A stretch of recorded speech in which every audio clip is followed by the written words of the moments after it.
अल्हम्दुलिल्लाहि रब्बिल आलमीन वस्सलातु वस्सलामु अला सय्यिदिल अंबिया'i वल मुरसलीन अम्मा बअद फ़अऊज़ु बिल्लाहि मिनश शैतानिर रजीम बिस्मिल्लाहिर रहमानिर रहीम। जी मोहतरम नाज़रीन, आज जो है हम सूरतुल बकरा की जो है वो स्टार्ट करेंगे तफसीर। और तफसीर में जो है सबसे पहले सूरह बकरा का तारुफ पढ़ लेते हैं। तफसीर जो है इंशाल्लाह कल से स्टार्ट करेंगे। अलिफ लाम मीम बिस्मिल्लाह से शुरू करेंगे। तो आज जो है सूरह बकरा का तारुफ हम पढ़ते हैं। सूरह बकरा का तारुफ, मकाम नज़ूल। सूरह बकरा किस मकाम पर नाजिल हुई? सबसे पहले हम ये जानेंगे कि सूरह बकरा कहाँ नाजिल हुई, किस मकाम पर नाजिल हुई। तो सूरह बकरा जो है इसके बारे में है कि हज़रत अब्दुल्ला इब्न अब्बास रज़ियल्लाहु तआला अन्हु से रिवायत है। उनके फरमान के अब्दुल्ला इब्न अब्बास रज़ियल्लाहु तआला अन्हुमा के फरमान के मुताबिक मदीना शरीफ में सबसे पहले यही सूरह बकरा नाज़िल हुई। यानी सूरह बकरा की जो आयात हैं वो सबसे पहले मदीना शरीफ में जो सबसे पहले जो आयात नाज़िल हुई हैं वो सूरह बकरा की आयात है। मदीना शरीफ में सबसे पहले जो आयात नाज़िल हुई वो सूरह बकरा की आयात है। अब इन रुकू, इसके रुकू कितने हैं, आयात कितनी है?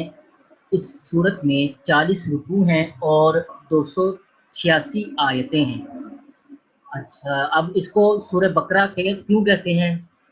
सूरह बकरा को बकरा क्यों कहते हैं? इसकी वजह यह है कि अरबी में गाय को बकरा कहते हैं, बकरातुन, बकरातुन गाय।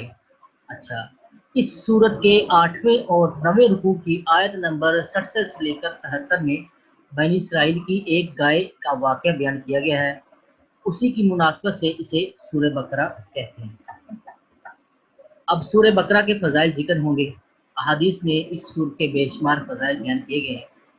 इनमें से 5 फ़ज़ाइल जो हैं वो बयान करेंगे। सबसे पहली फजीलत ये है कि हज़रत अबू उमामा बाहली रज़ियल्लाहु तआला अन्हु से रिवायत है कि नबी करीम सल्लल्लाहु अलैहि वसल्लम ने इरशाद फरमाया, कुरान पाक की तिलावत किया करो क्योंकि वो क़यामत के दिन अपनी तिलावत करने वालों की शिफाअत करेगा। और 2 रोशन सूरतें यानी सूरह बकरा और सूरह आले इमरान पढ़ा करो क्योंकि ये दोनों क़यामत के दिन इस तरह आएंगी जिस तरह 2 बाल हों या 2 साइबान हों या 2 उड़ते हुए परिंदों की कतारें। ये दोनों सूरतें अपने पढ़ने वालों की शिफाअत करेंगी। सूरह बकरा पढ़ा करो क्योंकि इसको पढ़ते रहने में बरकत है और ना पढ़ने से महरूम रह जाने पर हसरत है और जादूगर इस का मुकाबला करने की ताकत नहीं रखते। तो ये वो फजाइल हैं जो है वो सही मुस्लिम शरीफ में जिक्र किए गए हैं। तो ये हज़ूर सल्लल्लाहु अलैहि वसल्लम की हदीस पाक है। आइए अगली हदीस पढ़ते हैं। हुज़ूर सल्लल्लाहु अलैहि वसल्लम की हदीस पाक है। हज़रत अबू हुरैरा रज़ियल्लाहु तआला अन्हु रिवायत करते हैं, हुज़ूर सल्लल्लाहु अलैहि वसल्लम ने इरशाद फरमाया, अपने घरों को कब्रिस्तान ना बनाओ, यानी अपने घरों में भी इबादत किया करो और शैतान उस घर से भागता है जिसमें सूरह बकरा की तिलावत की जाती है। इसलिए जो है वो हमारे उलमा इकराम बयान करते हैं कि अगर फ़राइज़ जो है वो मस्जिद में पढ़े जाएँ जमात के साथ, सुन्नतें और जो है वो अगर घर में अदा कर ली जाएँ नवाफिल जो हैं तो ज़्यादा बेहतर है, क्योंकि हुज़ूर सल्लल्लाहु अलैहि वसल्लम ने फरमाया कि अपने घरों को कब्रिस्तान न बनाओ। तो यानी कि इसका यही मतलब है कि घरों में इबादत करनी चाहिए, घरों में भी इबादत करनी चाहिए। मस्जिद में जमात के साथ नमाज़ पढ़ना तो वाजिब है, लेकिन घरों में भी हमें कुछ न कुछ इबादत करनी चाहिए। और दूसरी बात इसमें ये मालूम हुई कि शैतान उस घर से भाग जाता है जिसमें सूरह बकरा की तिलावत की जाती है। तो अगर जिस घर में 40 दिन तक ये सूरह बकरा पढ़ी जाए तो उसकी बड़ी फजीलत और बरकत है। पानी पास रख लें, उस पर तम कीजिए, सूरह बकरा की तिलावत करें, तो इससे बहुत सारे मसाइल जो हैं वो रुकावटें हैं जो वो हल हो सकती हैं। रुकावट शैतान की तरफ से होती है या जिन्नात की तरफ से होती है, शरीर जिन्नात की तरफ से, तो वो भी शैतान ही होते हैं एक हिसाब से। अगर सूरह बकरा की तिलावत की जाए तो बहुत ज़्यादा फ़ज़ाइल व बरक़ात हासिल हो सकती हैं। अच्छा, इसकी तीसरी फजीलत है, हज़रत अबू मसऊद रज़ियल्लाहु तआला अन्हु से रिवायत है, सरकार दो आलम सल्लल्लाहु अलैहि वसल्लम ने इरशाद फरमाया, जो शख्स रात को सूरह बकरा की आखिरी 2 आयतें पढ़ लेगा تو وہ اس سے کافی ہوں گی، اس سے کافی ہوں گی، ناگہانی مسائل مجھ سے دور رہیں گی، ٹھیک ہے۔ تو آخری دو آیتیں جو ہیں وہ آمن الرسول بما انزل الیہ من ربہ والمؤمنون کل آمن باللہ والملائکۃ والکتب والرسل، یہ یہاں سے شروع ہوتی ہیں۔ اگر آخر سے سورہ بقرہ نکالیں، سورہ آل عمران سے پہلے کی جو دو آیات ہیں وہ پڑھنے سے یہ فضیلت حاصل ہوتی ہے، تو اس کی بڑی فضیلت ہے، تو اس کو بھی ہمیں پڑھنے معمول بنانا چاہیے، ناگہانی مسائل سے بندے کی حفاظت رہتی ہے۔ اب چوتھا جو ہے وہ فضیلت اس کی یہ ہے کہ حضرت ابو ہریرہ رضی اللہ تعالیٰ عنہ سے روایت ہے، حضور اقدس صلی اللہ علیہ وآلہ وسلم نے ارشاد فرمایا، ہر چیز کی ایک بلندی ہے اور قرآن کی بلندی سورہ بقرہ ہے، اس میں ایک آیت ہے جو قرآن کی تمام آیتوں کی سردار ہے، اور وہ آیت الکرسی ہے، ٹھیک ہے۔ آیت الکرسی جو ہے اس کی فضیلت یہ ہے کہ یہ تمام آیتوں کی سردار ہے، ٹھیک ہے، اور ہر چیز کی ایک بلندی ہے، قرآن کی بلندی سورہ بقرہ ہے، یہ بابرکت صورت ہے۔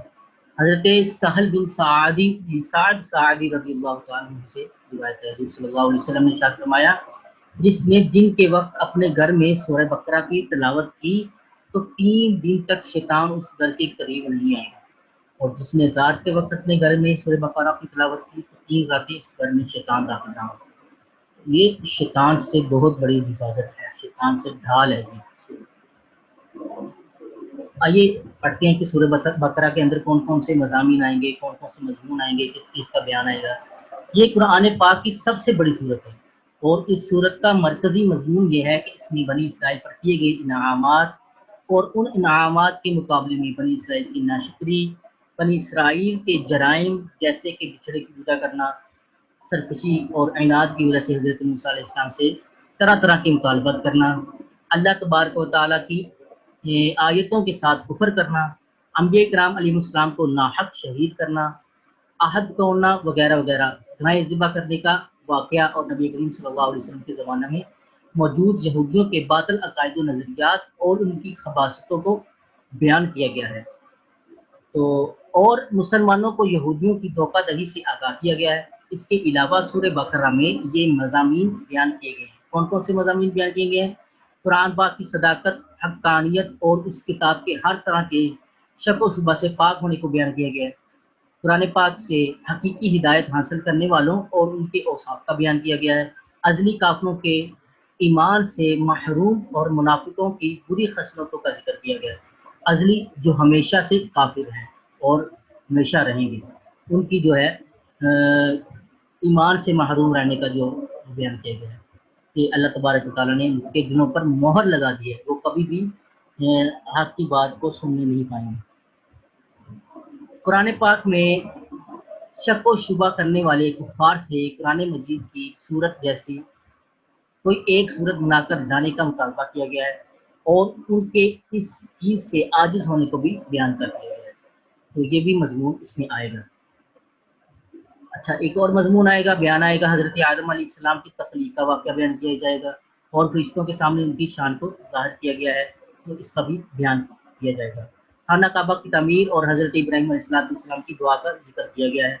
اس صورت میں نبی کریم صلی اللہ علیہ وسلم کی پسند کی وجہ سے قبیلہ کی تبدیلی اور اس تبدیلی پر ہونے والے اعتراض کا جواب بھی بیان کیا گیا ہے، اعتراض و جوابات بیان کیے گئے ہیں، تو یہ بھی اس کا بھی بیان آئے گا۔ عبادت اور معاملات جیسے کہ نماز قائم کرنا، زکوٰۃ ادا کرنا، رمضان کے روزے رکھنے، خانہ کعبہ کا حج کرنے، اللہ تبارک تعالیٰ کی راہ میں جہاد کرنے، اور دینی معاملات میں قمری مہینوں پر اعتماد کرنے، اللہ تبارک و تعالیٰ کی راہ میں مال خرچ کرنے، والدین اور رشتہ داروں کے ساتھ سلوک کرنے، یتیموں کے ساتھ معاملات کرنے، نکاح، طلاق، رضاعت یعنی دودھ پلانا وغیرہ، رضاعت، عدت، بیویوں کے ساتھ ہیلا کرنے، جادو، قتل، ہیلا جو ہے وہ آپ کو اس میں بتایا جائے گا جس وقت میں اس کا بیان آئے گا۔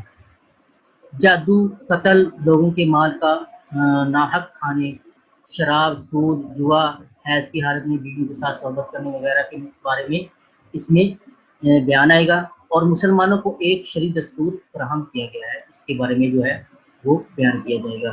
इसमें ये मजमून बयान किया जाएगा। ताबूत सकीना तालूत और जालूत में होने वाली जंग का बयान किया जाएगा।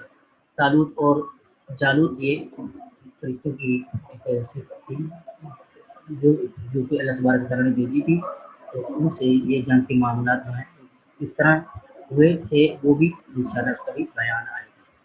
मुर्दों को जिंदा दफन करने के सबूत पर हजरत उज़ैर अलैहिस्सलाम की वफात का वाक़या जो जिक्र किया गया है वो भी इसका भी बयान आएगा। हजरत इब्राहीम अलैहिस्सलाम को 4 परिंदों के ज़रिए मुर्दों को ज़िंदा करने पर अल्लाह तबारक व तआला की कुदरत का नज़ारा करवाने का वाक़या भी इसमें बयान होगा।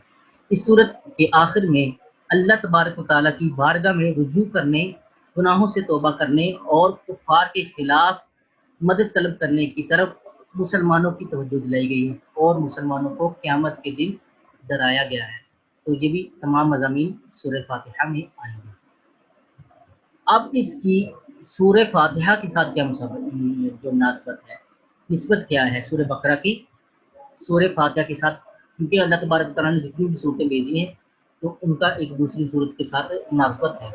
तो सूरह बकरा की जो इसके साथ क्या मुनासबत है, सूरह बकरा की अपने से माक़बल सूरह फातिहा के साथ, माक़बल यानी पहले से आने वाली सूरत के साथ मुनासबत ये है कि सूरह फातिहा में मुसलमानों को ये दुआ मांगने की तालीम दी गई थी कि इहदिना सिरातल मुस्तकीम, यानी ऐ अल्लाह हमको सीधा रास्ता चला। और सूरह बकरा में कामल ईमान वालों के औसाफ, मुशरिकीन और मुनाफिकीन की निशानियाँ, यहूदियों और ईसाइयों के का तर्ज अमल, नेज़ मुआशरती ज़िंदगी के असूल और अहकाम जिक्र करके मुसलमानों के लिए सिरात मुस्तकीम को बयान कर दिया है। तो लिहाजा इस सूरत का पिछली सूरत के साथ मुनासबत ये हुई कि जो हमने सिरात मुस्तकीम की दुआ मांगी थी तो इसमें सिरात मुस्तकीम बता दिया गया है। ठीक है, तो ये था आज का जो है हमारा टॉपिक। तो उम्मीद करता हूँ कि आपको समझ आ जाएगी और अल्लाह तबारक व तआला से दुआ करते हैं कि अल्लाह तबारक व तआला हमें अच्छी तरह तफसीर कुरान के कोर्स में हक़्क़ुल इम्कान बाकायदगी के साथ शिरकत करते रहने की तौफीक अता फरमाए। आमीन बिजाहि नबील अमीन सल्लल्लाहु अलैहि वसल्लम। इंशाअल्लाह कल के सबक में मिलते हैं। अस्सलामु अलैकुम व रहमतुल्लाहि व बरकातुहू।